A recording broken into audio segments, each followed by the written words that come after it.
Good morning, everyone. Welcome back to another episode of Amir's podcast. I'm your host, Amir Ardabili. I am very honored and happy to have two very special friends, father and son, Frank Avila, Jacob Avila. Frank and I have been good friends for many, many years, close probably to 37 years or so. Now, this is a man that wears many different hats, so let's talk about that. A veteran, a soldier, an officer, that proudly serve our country. Top criminal defense attorney, if I'm wrong, correct me, from Chicago. We used to train together in St. Petersburg when you used to go to Eckerd College. But the best part about today's podcast is that I get a chance to personally congratulate you on your Latin Living Legend Humanitarian Award. Did I say it correctly? Yes, and actually we brought it, right? We did bring it, but I left it in the Oh, car. you left it in the car. That's very smart, but that's okay. You got it. Congratulations, my friend. What a great honor. And a professor at college. Yes. I know that and you've done a lot of charity work, and you help many people. And so I'm just very honored to have you, my friend. It's great to have you. I know you're a TV host. You've done a lot of TV shows, and I know I was one of your guests 20-some years ago. Yes. And so it's good to have you. Go ahead and tell me about your career and give us a little bit of background. So my name is Frank Avila, and when I was at Eckerd College, when I was in Florida from 1988 to 1993, my family lived down here. My grandmother lived down there. They retired down here. And I had some cousins. They grew up, or partial to life. They were all from Chicago. And so I decided to go to Eckerd College because it was close by my grandmother's and it was warm and I got a scholarship. I first started at St. Petersburg Junior College, now St. Petersburg College.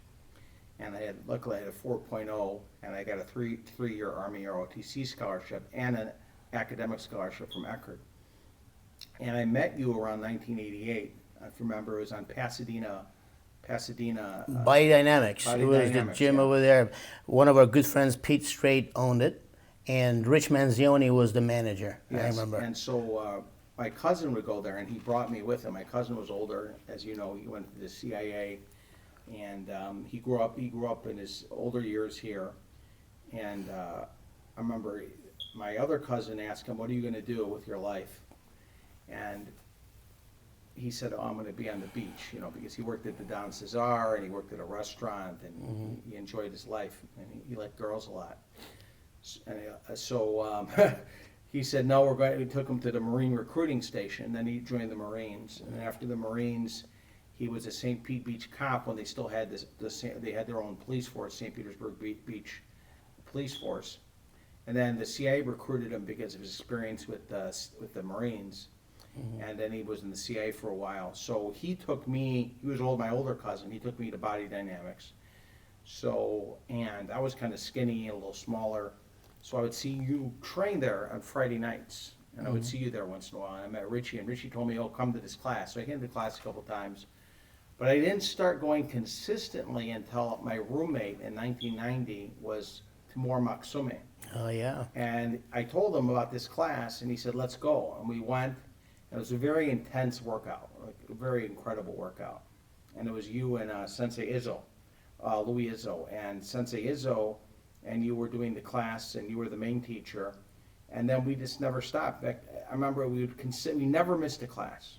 Never missed a class. I remember you guys. It was Monday, Wednesday, Friday, and sometimes you'd have extra trainings. And so we were consistent going every Monday, Wednesday, and Friday. And then some of our other friends joined. Trong Win joined, then later on, a couple of years later, David Vendito joined. Oh, yeah, David. Yeah. Yeah, and we were very consistent.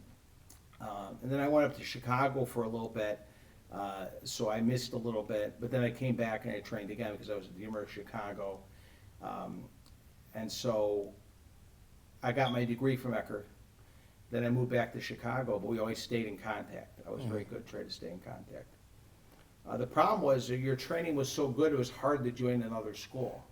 Oh, thank you. Yeah, it was because it was very unique for the time, because this is where nobody knew about the Gracies yet. It was pre-UFC, and you did a proto kind of MMA already. Yeah, I remember we were the only school that used to spar with Chuck Norris gloves and no headgear and no shin guards. The only thing we wore was mouth guard and Chuck Norris gloves. And at that time, UFC didn't even exist. And you did the full contact fighting. The only ones who did that were really the Thai fighters, Thai boxing, and the Kyushinkai karate. Everybody else did, point fighting and very limited full contact. You know what I used to think of you guys? I mean, you, Timur, and David Vendito. I used to call you guys Three Musketeers. I mean, it was always great to see all three of you together. I know you guys party a lot at that time. Eckerd College was a capital of party animals. I mean, they hardly ever study anything. I swear to God, I went to Eckerd College for one semester. I got kicked out, but I mean, these guys went to Eckerd College. They were great students, I'm sure.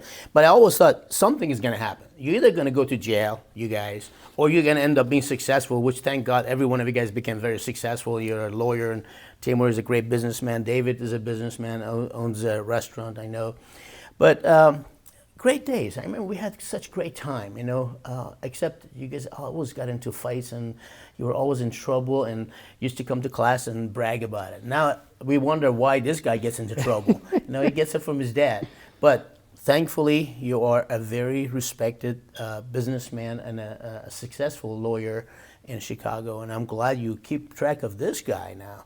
Now, for me, it's such a great honor to have second generation. I mean, having Jacob train with me, it's just a great feeling. Yeah, so and it's a great honor to be training with you. I mean, I really appreciate the training that we have. Of course, we had a training session this morning at 8, so right after, now we're here. Yeah. Well, Timur was coming from a different culture, as you did when you came. Yeah, absolutely. So he thought when somebody said motherfucker, can I say that on the podcast? Oh, of course. And he thought it was an insult to his mother, so he wanted to fight anybody who said motherfucker to him. Because he thought it was an insult to his mother. It all depends what kind of an accent they use, how they said it. Huh? Right. So I told You him mother. you're going to fight a lot of people, especially certain cultures. They use that word a lot. So I told him you got to understand the cultural context. Yeah. And so They're not really cussing at your mom or your sister. Yeah, it's right. just- yeah. So people would use certain words, and Timur coming from a different culture would be very offended at people. Yeah, I remember that. But we had great time. I remember we used to train on the third floor in an apartment complex, Emerald Points on 73rd Avenue in St. Pete. No AC, all glass, facing the sun. I mean, you're talking about hot. You think you train hard now? You should have been there when I used to train your dad. Well, I noticed you have air conditioning here. In Yeah, we do. I mean, I went in, it was kind of cool. I said, wow. I said, it's different because you used to close the door and turn up the heat. Yeah, yeah. We still do that. When they train. He'll still close the door, but I can't imagine those kind of conditions. Yeah. People Well, would it was pass great. out. People would quit and pass out. I remember there was a Marine who came in, and he thought he was pretty tough, and he was probably tough. But he went to one class and he left. I remember him. Yeah, we get that from time to time. People think, But anyway, I mean, let's go back to you, Jacob. I know you just finished college and you're major in political science. Is that correct? So it was. So I just graduated from the University of South Florida with a bachelor's in political science and economics, and then I did a minor in Russian languages. Oh, fantastic. Good. So you Last speak Russian right now? Chut-chut. A little bit. Last summer he went to Kazakhstan to do intensive. Last summer for most of the summer he went to Kazakhstan to study Russian intensely. Oh yeah. So Russians say when they say a little bit, what do you say? Choo-choo? Is that You what say chut-chut means a little bit, or Seriously, it sounds so sissy. I mean, Russians, I've known Russians to be strong and talking Oh, yeah, tough. no, they but are. choo-choo, I speak a little choo-choo. That's like pretty sissy well, stuff. you could say some. It's немного, as well. Okay, that sounds a little bit tougher. Yeah, a little bit tougher. But no, they're great. tough out there too. In Kazakhstan. No, I've had the pleasure of meeting your dad.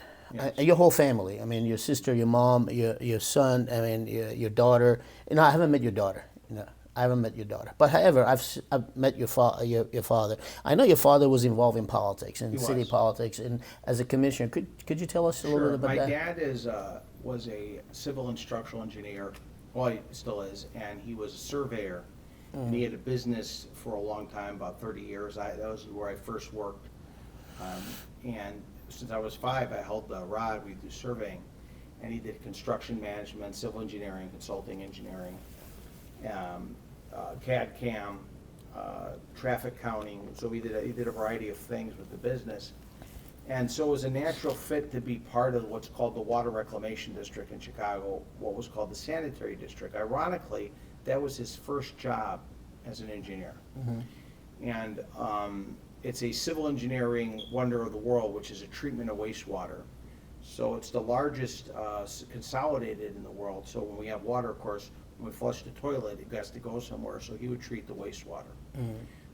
And that he did that for almost 20 years. He was reelected a number of times.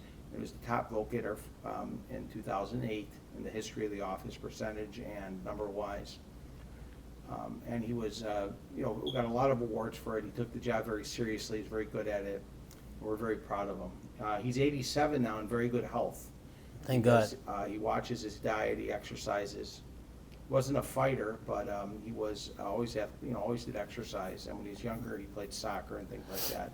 So, but he's very, very healthy. My mom's very healthy. She's 85 now. Knock on wood. She broke her hip, unfortunately. Oh, But she's getting on the walker. She's trying to be active. She's not just sitting back. fantastic, fantastic. Yeah. Well, let's go back to, I had a question. I'm sure a lot of people would like to know about this. You've lived such a diverse life. I mean, being a soldier, a professor, a lawyer, and looking back, what has been the driving force for you, for you to be able to all this? These are all very important subjects. So a lot of my family was in the military. As I mentioned, my cousin Ricky was in the Marines and then CIA. He was in the CIA. He went to Iraq, Afghanistan, all over the world. And so a lot of my family members were in the military, so I felt a duty to serve. At that time, I think it was a different, more patriotic time in the country, in the 80s and when I was growing up, and then after 9/11. And even though I think a lot of these wars are BS, but that's another topic, most of these wars are garbage that we should not have got involved with. But I still think it's good to serve, and you got to respect the soldiers. So I felt an obligation to serve our country and a duty to serve and be patriotic. Not necessarily you have to be always a combat soldier like you are, special forces, things like this, but to serve in some capacity. Oh, absolutely. I mean, there's so many different branches in military and so many different responsibilities, and every one of them are important. Yeah, I have a good friend. He's a chef, but he was in the military as a chef, in the Navy as a chef, and he's an incredible chef, and that's where he first cooked. Was in the well, I think he first cooked with his mom, but he learned to be a chef, in the military, and so that's an important job too. Because you got to feed the soldiers, you got to get them paid, etc. And when I was I was the ROTC, and I was going to be intelligence, and then later on, I became a lawyer. So that's what my jobs were. So I was a JAG attorney, and I tried to do my best to help people. So I wasn't a frontline soldier like that, but I was honored to help soldiers who were wounded. That was my last job. So I think also my parents stressed education. My parents, I remember, if I wasn't awake at 7 a.m. on a Saturday, my dad would say, "You're wasting your life," or "You're watching TV." He said, "Are you going to tell?" Parents were a little different back then. He said, "Oh, are you going to tell your employer that you could change channels on TV or something like that?" So, they kind of instilled you didn't want to fail. And since my dad was born in the Depression, I think, he had that sense that, we couldn't be poor again, he couldn't do that. So my family did stress education, experiences, travel, and so that's what that's why I focused on that. Well, tell me about, the Living Legend Humanitarian Award. I mean, to me, that's such a great honor. I thought I was only a legend in my own mind, but I was honored to get it, and it was a very good group and organization. They gave it to a lot of people, community activists, and people that were business. One of our good friends, Armando Vasquez, who runs the best Italian restaurant in Chicago. Oh, yeah. He's from Oaxaca, Mexico, and he got the Latin Living Legend Award also. And he runs an incredible restaurant, incredible businessman, incredible chef.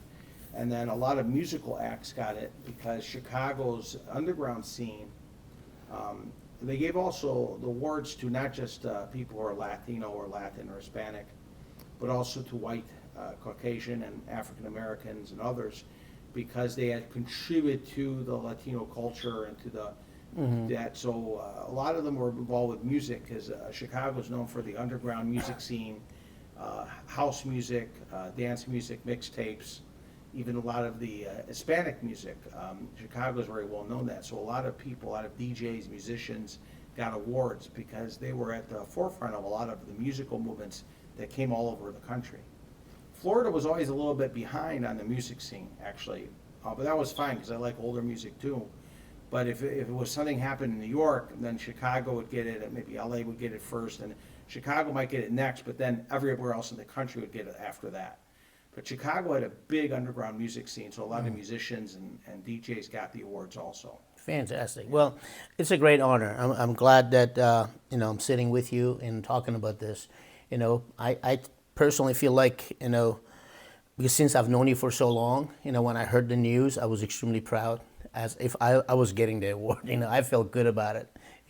Well, he specifically noted that I helped the community on a few things. I've always given money, of course, and we stopped a site that was a environmentally dangerous site. In fact, Jay could come to some of the press conferences and things like that, and we tried to do things that helped the community. There was old coal plant that Commonwealth Edison owned, and they tried to demolish it, and the soot went everywhere, and we were able to bring money to them.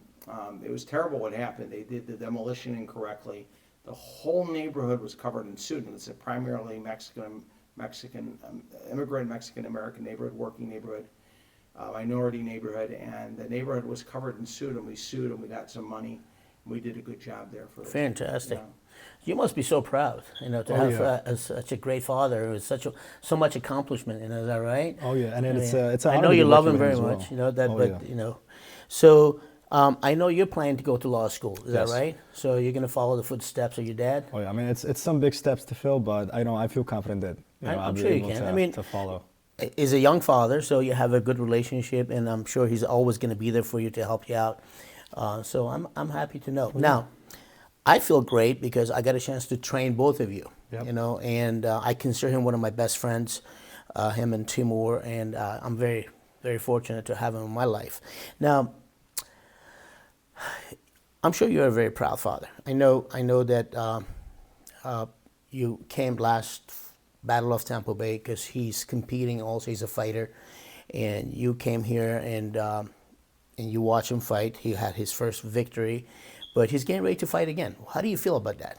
I feel good about that. I don't want to make a career out of it. I talked to one young man here. Yeah. He said he wants to be a professional fighter, and I want him to win. Actually, be one of the champions of the Battle of Tampa Bay, like you have so many students who are.